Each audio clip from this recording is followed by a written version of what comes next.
అనంతపురం నగరపాలక సంస్థలో ఈరోజు బడ్జెట్ సమావేశం ఏర్పాటు చేసుకోవడం జరిగింది. ఈ కార్యక్రమంలో కార్పొరేటర్స్, కోఆప్షన్ సభ్యులు, అధికారులు, మీడియా మిత్రులు అందరూ కూడా రావడం జరిగింది. మా సభ్యులందరూ కూడా ఈ 135 crores అంచనాలు వేసిన ఈ బడ్జెట్ని కూడా అందరూ కూడా ఆమోదించడం జరిగింది. ఇందులో 40% నిధులు మురికివాడ ఉండే నివాసాలు ఉండి మురికివాడలు కేటాయించడం జరిగింది.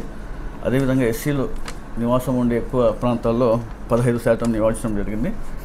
అదేవిధంగా ఎస్టీలు నివసించే నివాసాలు ఉండే ప్రాంతంలో 5.5% నిధులు కేటాయించడం జరిగింది. మహిళలు స్త్రీ సంక్షేమం కోసం 5% కేటాయించడం జరిగింది. వికలాంగులకు 3%. అదేవిధంగా అనేక రకాలుగా ఈ బడ్జెట్ని మేము ఏర్పాటు చేసుకోవడం జరిగింది. ముఖ్యంగా ఇక్కడ అనేక విధాలుగా కొన్ని సమస్యలు ఉన్నాయి. అనంతపురం నగరపాలక సంస్థలో ట్రాక్టర్ సమస్య కానివ్వండి, ఇంటింటి చెత్త సేకరణ సరిగ్గా కావడం అని చెప్పి సభ్యులు చెప్పడం జరిగింది. ఆ ట్రాక్టర్స్ని కూడా మేము టెండర్స్ పిలిచడం జరిగింది. అదిలో తొందరలో కూడా ఆ ప్రక్రియ కూడా పూర్తి అవుతుందని చెప్పడం జరుగుతుంది. అదేవిధంగా శానిటేషన్ సంబంధించి కొన్ని సమస్యలు ఉన్నాయి. వర్కర్స్ కొన్ని చోట్ల లేరని చెప్పి కూడా అది కూడా ఎంహెచ్ఓ గారు కానివ్వండి, కమిషనర్ గారు చెప్పి దృష్టి అవి కూడా ఏ సభ్యులు చెప్పినారో అవన్నీ కూడా వాళ్ళ క్లియర్ చెప్పడం జరిగింది.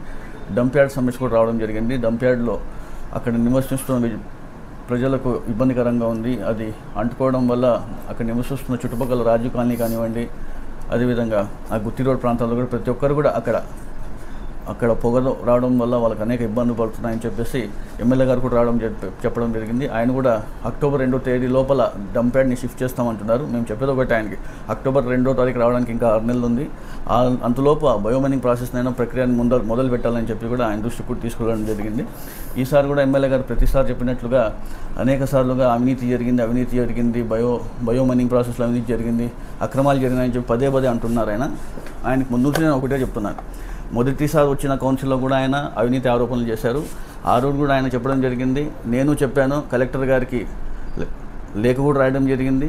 ఏమైనా ఉంటే మీరు విచారణ చేయించుకొని ఆరోపణలు చేయాలని చెప్పి ఆ రోజు కూడా చెప్పడం జరిగింది. మరి డిసెంబర్లో జరిగిన కౌన్సిల్ సమావేశంలో ఆయనే అంటాడు, మళ్ళీ మీరే బిల్లులు చెల్లించమని, బయోమైనింగ్ బిల్లులు చెల్లించమని చెప్పడం జరుగుతుంది. మరి ఇప్పుడు వచ్చేసి ఈ క్లియర్ చేయించాలి కాబట్టి దీనికోసమే నేను అంటున్నానికి ఇప్పుడు అంటారు. ఒక్కోసారి మాట్లాడుతున్నారు ఆయన. ఎప్పుడు వచ్చినా కూడా, ఏ కౌన్సిల్ వచ్చినా కూడా అవినీతి ఆరోపణలు చేస్తున్నారు తప్ప ఏమైనా అభివృద్ధి దిశలో ముందుకు వెళ్ళిన విషయం మనం అందరూ కూడా అవసరం గమనించాలా. కూటమి ప్రభుత్వం ఏర్పడే దాదాపు 9 నెలలు అయింది. ఈ 9 నెలల్లో దాదాపుగా 40 కోట్ల రూపాయల వర్క్స్ పిలిచడం జరిగింది. ఏ ఒక్క పని కూడా ప్రారంభించుకోవడం కూడా మాకు చాలా బాధాకరం. గతంలో మన వైఎస్ జగన్మోహన్ రెడ్డి గారి ప్రభుత్వంలో ఏ విధంగా అనంతపురం నగరాన్ని అభివృద్ధి చేస్తున్నాం కూడా ప్రజలందరూ కూడా చూశారు. కూడా అనేక విధాలుగా ప్రతి ఒక్క రోడ్స్ కానివ్వండి, డ్రైన్స్ కానివ్వండి, సీసీ రోడ్లు కానివ్వండి, బీటీ రోడ్స్ కానివ్వండి, ప్రతి ఒక్క డివిజన్లో కూడా అభివృద్ధి కార్యక్రమాలు కూడా చేయడం జరిగింది. అందరూ కూడా అదేవిధంగా రేపటితో మా పాలకవర్గం 4 years కంప్లీట్ కాబోతుంది. ఈ పాలకవర్గాన్ని సహకరించిన ప్రతి ఒక్కరు, ప్రజలు కానివ్వండి, కార్పొరేటర్లు కానివ్వండి, అదేవిధంగా ప్రతి ఒక్కరికి కూడా అధికారులు కానివ్వండి, మా కార్పొరేటర్ నిత్యం ప్రజల్లో ఉండి ఏ సమస్యలు ఉన్నా మా దృష్టికి తీసుకొచ్చి అవి చేసుకుంటూ వెళ్ళినందుకు ముందుగా అధికారులకు ధన్యవాదాలు తెలుసుకుంటూ మరోసారి ఈ కార్యక్రమంలో మీరు వచ్చినందుకు ధన్యవాదాలు తెలుస్తున్నాను.